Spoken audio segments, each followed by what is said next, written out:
Part 3। जल ही जीवन है। मैं गंगा हूं। हिमालय मेरे पिता हैं। उनकी ऊंची नीची हरी भरी पहाड़ियों में मैं उछलती कूदती शोर मचाती यहां वहां घूमती हूं। हिमालय की गोद में मैं दुबली पतली सी दिखती हूं। हिमालय की घाटियों में मेरी अन्य कई बहनें भी मुझसे आ मिलती हैं। ऐसी ही एक चुलबुली बहन है अलकनंदा। देवप्रयाग में हम दोनों मिलती हैं तो हम एक हो जाती हैं और हम गंगा कहलाती हैं। आगे बढ़ते हुए मैं कई बार रास्ता भूल जाती हूं तो गुफाओं में, वनों में और घाटियों में खो सी जाती हूं और फिर धीरे धीरे मैदान में प्रवेश करती हूं। वहां पहुंचकर मैं थोड़ी सहज हो जाती हूं, थोड़ी गंभीर भी हो जाती हूं। मैं ऋषिकेश के मैदान का सबसे पहले स्पर्श करती हूं और फिर हरिद्वार की ओर बढ़ती हूं। हरिद्वार में जब लोग मेरे दर्शन करते हैं तो खुशी से झूम उठते हैं। वहां मेरा चौड़ा पाट और साफ निर्मल पानी सभी को डुबकी लगाने के लिए आमंत्रित करता है। हरिद्वार से ही मेरा पानी नहरों में मोड़ दिया जाता है।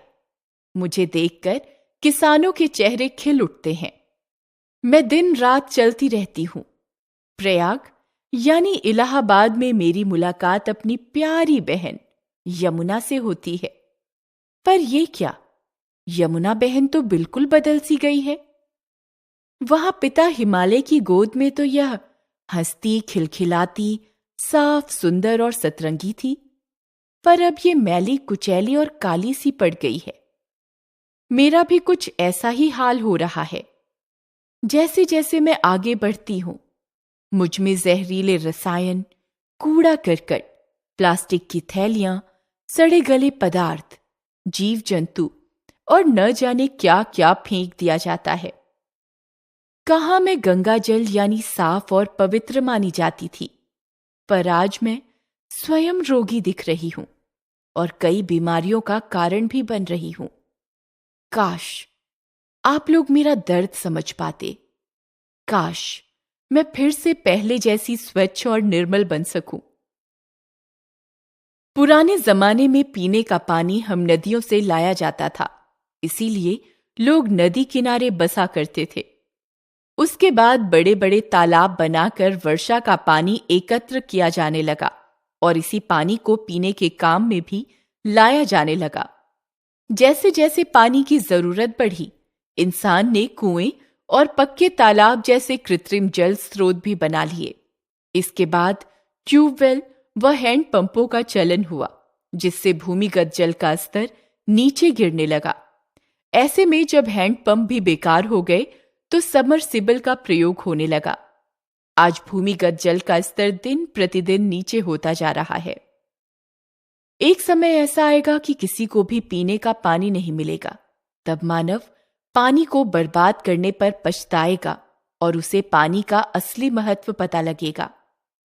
धरती पर मौजूद पानी का अधिकांश हिस्सा, लगभग 97.4% समुद्रों में है, जो खारा है और पीने योग्य नहीं है। पानी का कुछ हिस्सा, लगभग 1.8%, हमारी पृथ्वी के दोनों ध्रुवों पर बर्फ के रूप में मौजूद है। बचा हुआ मात्र 0.8% पानी हमारे पीने लायक है, जिसका इस्तेमाल हम अपने रोज के काम में करते हैं।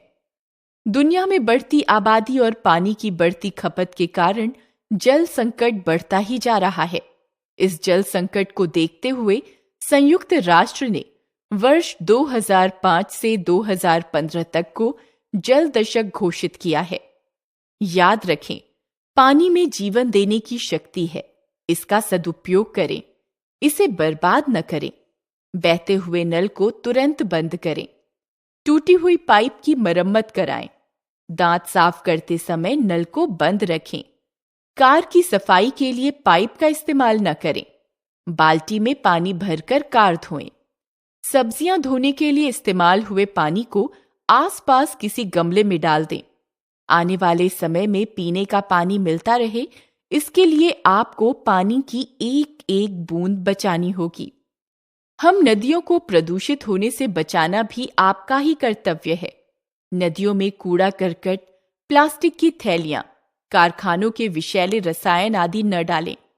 ऐसा करने पर ही मानव की आने वाली पीढ़ियों को पानी मिल सकेगा और एक खुशहाल जीवन की उम्मीद की जा सकेगी। मैं आशा करती हूँ कि आप इन बातों पर अमल करेंगे।